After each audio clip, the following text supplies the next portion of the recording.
കുഞ്ഞിപ്പിള്ളേരെ പോലെ കാർട്ടൂൺ കണ്ടിരിക്കുന്നുണ്ട് ഒരുത്തൻ. ദൈവം പണിയെടുക്കണ്. കൊട്ടയം സാധനങ്ങളൊക്കെ വണ്ടി കയറ്റി ഞങ്ങൾ മംസാർ ബീച്ച് പാർക്കിലേക്കാണ് പോണത്. ഒരാൾ പട്ടം പറത്തണണ്ട, വേറൊരുത്തിന് ഇവിടെ വട്ടം കറക്കണം. ഞായറാഴ്ച ആയതുകൊണ്ട് തന്നെ ഇവിടെ അത്യാവശ്യം നല്ല ക്രൗഡ് ഉണ്ട്. ഇവരെന്നാണ് ഫാസിം നഹലി. ഇവരെ മോന്റെ ഫോട്ടോ എടുക്കാനാണ് നമ്മളിവിടെ വന്നത്. പാർക്കിൽ കയറാൻ ടിക്കറ്റ് എടുക്കണോട്ടാ. ഒരാൾക്ക് 5 ദിറംസ്. ഇവിടെ എത്തി നടക്കാൻ വേണ്ടിയുള്ളവർക്ക് ഈ വണ്ടികളൊക്കെ റെന്റ് എടുത്ത് കറങ്ങി നടക്കാം. ഒരു കട നോക്കിയേ, ഹുസ്നു ഫോട്ടോ എടുക്കാനുള്ള സെറ്റപ്പ് ഒക്കെ ചെയ്യുന്നുണ്ട്.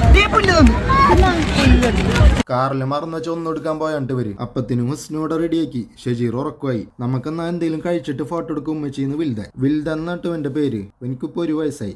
ഇനിയിപ്പോ ഫോട്ടോ എടുക്കാനുള്ള പരിശ്രമമാണ്. ആരൊന്നു കൊണ്ടുവച്ചാലും തട്ടിയിട്ടൊന്ന് വിൽദ. ചെക്കനെ ചെരിപ്പിക്കാനുള്ള ഫാസിയുടെ കഷ്ടപ്പാടിന് കാണുന്നത്. അതിന്റെ ഇടയിൽ ഒരുത്തൻ കണ്ട ബലൂൺ എടുക്കാൻ വരുന്നത്. ചെക്കനെ ഹുസ്നു വരട്ടി ഓടിച്ചെങ്കിലും നമ്മൾ കുറച്ച് കഴിഞ്ഞപ്പോ ബലൂൺ കൊടുത്തിട്ടാ. അവനക്ക് മാത്രല്ല അവിടെ ഉണ്ടായിരുന്ന പിള്ളേർക്കൊക്കെ നമ്മൾ ബലൂൺ കൊടുത്തു. അപ്പോൾ അവിടെ നിന്ന് ഒരു പട്ടം കിട്ടിയത്. പിന്നെ അത് പറത്താനുള്ള ശ്രമത്തിലായി ഞാൻ. ഒരു പട്ടം പോലും പറത്താൻ അറിയാത്ത ഫ്രണ്ടിന് എനിക്ക് വേണ്ടാന്ന് ഷജീർ. വല വീഷണ പോലെ കറങ്ങിയിരുന്നാല് പട്ടം പറത്താണ് ഫാസിൽ. തോറ്റു കൊടുക്കാൻ മനസ്സില്ലാതെ ഞാൻ അതും പിടിച്ച് ഓടി. എന്നിട്ടും പറ്റാണ്ടായപ്പോ തോറ്റു കൊടുത്തു. അവിടെ നിന്ന് പോരാൻ നേരത്താണ് ഇവിടെ പാലേസ് കണ്ടത്. ചെറുതിലെത്തുന്ന ഒരു ടേസ്റ്റ് ഇട്ട് നീരിച്ച് മേടിച്ചാണ്. പക്ഷെ അതിന്റെ ലെവല് വേറെ. അപ്പൊ ഇന്നത്തെ വീഡിയോ ഇത്ര ഉള്ളൂട്ടാ. ഞങ്ങൾ വീട്ടിൽ പോട്ടെ.